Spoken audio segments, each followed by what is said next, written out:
Kyle Neddenriep from Indy Star joins us, and high school football in full swing, about to hit the halfway point as week 5 arrives. Before we get to that, a little basketball. I see that Ben Davis, state championship winning coach Don Carlisle, has been placed on leave, which is a pretty big deal. Yeah, I was kind of made aware of that last week.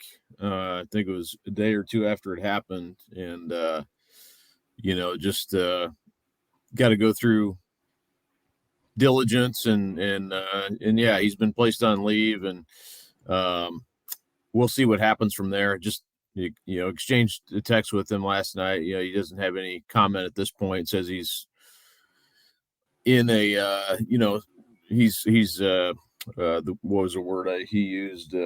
He's cooperating with the investigation, and so we'll see. I know the Ben Davis communications person and the superintendent, said they'll have more information after the investigation. So that's kind of where it stands at this point, and makes your stomach sink when you see that. And I've known Don for a while, covered him a lot, and it's just a unfortunate deal.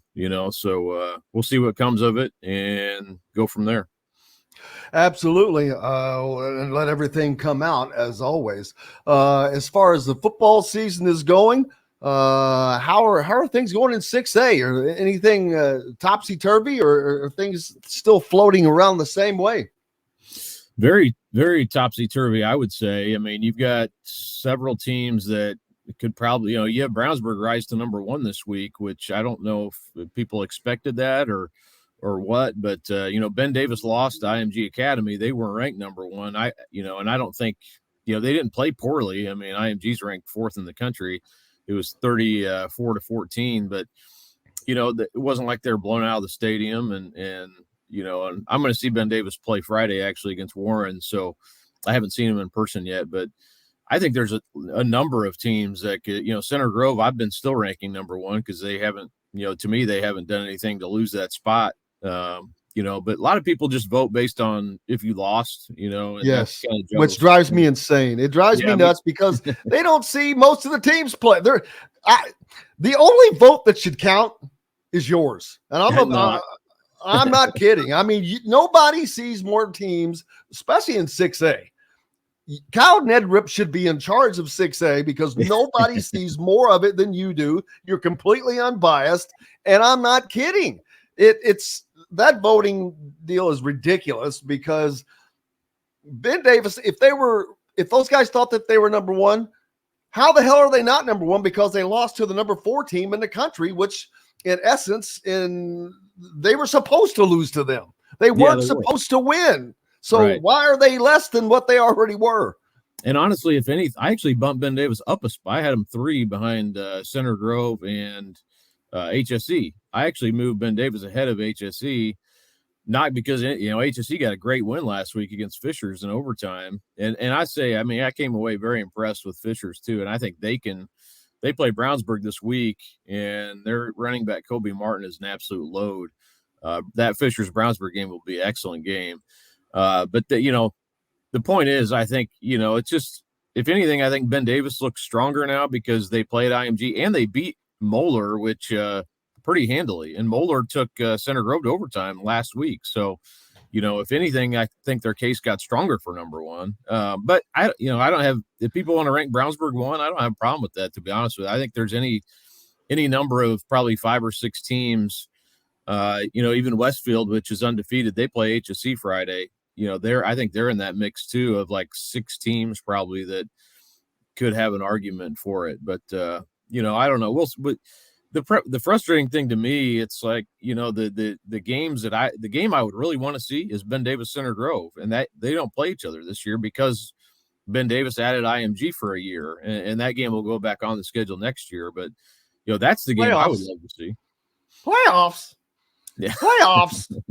But and maybe that's better that we don't see them until the playoffs. And I thought that too. I think maybe there's some mystery to not having had that game.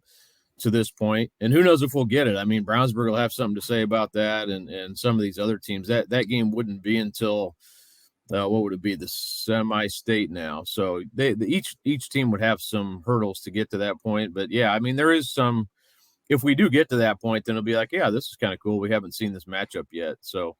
But I would love to see it now from a standpoint of like just seeing good teams play each other and old rivals play each other. I think that's would be a fun game. But yeah, I mean it's very topsy turvy, which 6A is always great to cover. I mean it's always great teams. It's always sort of a bit of a mystery, unlike some of the other classes where you probably know already who's going to win state. But 6A is always sort of and especially this year. I mean, there's no real super dominant team that we know of yet. Maybe Ben Davis is that team. We just haven't seen them against some of these other top in-state teams. Well, a big reason for the teams that we've talked about is quarterback play. Ben Davis has Thomas Gotkowski, who is one of the top throwing quarterbacks in the state with almost 1,000 yards and 13 touchdowns already. But right behind him is Tyler Cherry at Center Grove with over 900 yards. And then a little further down, you've got Bennett Gorick from Fishers and Jake Dunn from Brownsburg right there. So quarterback play seems to be a big deal for these teams. Yeah, it's a really good year for quarterbacks. Those top two guys you mentioned, Gotkowski and Cherry, they're both Division I. Gotkowski's going to Miami of Ohio, Cherry's going to Duke, and then the other two were sort of more unknowns. Bennett Gorak played some last year, but not a ton. His first year as a starter. Same thing for Jake Dunn at Brownsburg. And anytime you have first-year quarterbacks, it's always a bit of a mystery, and it takes a while, and there's some growing pains. But those two guys have played really well as seniors. They've jumped at their opportunity and run with it. And really played well. HSC's in that same position with Chandler Weston, who can also really run. He showed that against Fishers, had a 67-yard touchdown run, and he's got great weapons around him. So, some of those teams are, they do have younger quarterbacks, and that's where Ben Davis and Center Grove, I think, have a bit of an advantage because they do have those veteran quarterbacks who have at least a year of experience underneath their belt. So I think that's always a benefit to me. But yeah, if you look around the state, it's just a really, really good year for quarterback play and a lot of Division I players in this class. So that makes it fun. And then Fishers, they've got kind of a 1-2 punch. Kobe Martin, number 5 or 4 on the rushing list right now around the state, averaging 8 yards a carry. He has 11 touchdowns. So man, they've got it going both ways. Yeah, and that was he had 285 yards rushing on HSE, which is one of the best defenses in the state. And it wasn't like he had like 290-yard runs. I think his longest was 30 and 37 carries. So he set school records last week, and I really thought, they had the chance to win the game there. They end up going for 2, and HSE stops Martin and ends up winning the game and on their possession. But I, coming away from that, I was like, man, Fishers is really, really good, and Martin is good. So can they turn around and play with Brownsburg this week? That's a quick turnaround, 2 really good teams back to back. But, Martin, I think